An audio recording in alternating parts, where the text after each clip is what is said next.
I moved to the South End probably about 5 years old, and I'm gonna make this long story short. I grew up around nothing but gangsters, hustlers, dealers, everything everybody's pretty much accustomed to, who's really down here more than they should be. So I grew up around all that, and on top of that, my pops left me when I was probably before I was even in first grade. My mom's was alcoholic.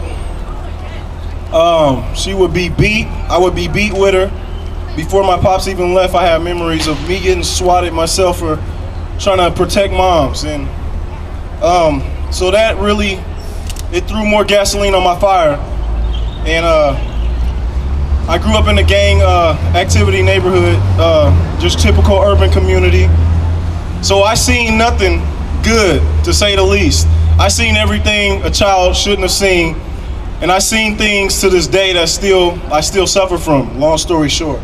And so, as you would already know, I grew up really not giving a flip about school, not even about anybody, not even myself. As a matter of fact, I was honestly chasing death because I hated my life so much.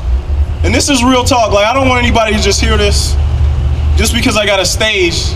I mean, this is real talk, man. I hated life, and I have very few good memories as a child. So from high school, I was locked up, and I remember being in there, and I just saw all my old homies in there, and it was like a big circus, you know what I mean? Like, I was actually embarrassed to be in there because I went, Ken, what's up, dog? As soon as I'm in my cell and they're being brought in, and I'll never forget that memory. And I was like, dang, I'm like too old to be doing this. This is whack.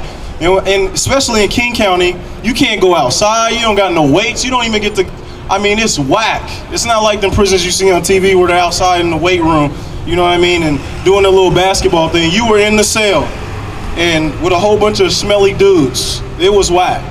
So this got my attention, to say the least.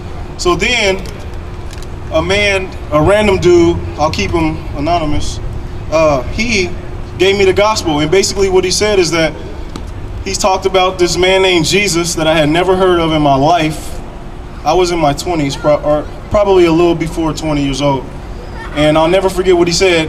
He said a lot. I didn't remember anything. The only thing I remember is that I needed him because there was a punishment. And this may scare some, and it may shock some, and it may offend some, but it needs to be said. There was a hell, and it was a place that you go to for your disobedience or your rebellion against God. And so I didn't hear anything else, but I believed that. So I went home, I remember, for the first time, and I actually talked to God, and he showed himself to me strong. And I didn't go to a church. I didn't go to a little Christian gathering. I didn't do it over the telephone. I wasn't watching TV, and I didn't get on my knees. But I mean, he literally spoke to me in my bedroom. And from that day, I remember surrendering. I just threw my hands up, and I'm like, I'm so good. And I was like, God, I surrender. And I have to tell you, ever since that day, I've given the Lord my life. It has gotten sweeter. It's never been a cakewalk. Never been a cakewalk. But I've had more peace than I've ever had. I've had more joy than I've ever had. I've had more understanding than I've ever had in my life. I remember used to walk down these streets, especially up by the corner of Somno, by that McDonald's. It was way worse than what it was now. Than what it is now, it was way worse. And I just remember having no peace and just watching my back when I walked. I mean, somebody understands what I'm saying, man. It's no peace in that. Even if you don't make eye contact with me, even if you act like you don't hear me, you know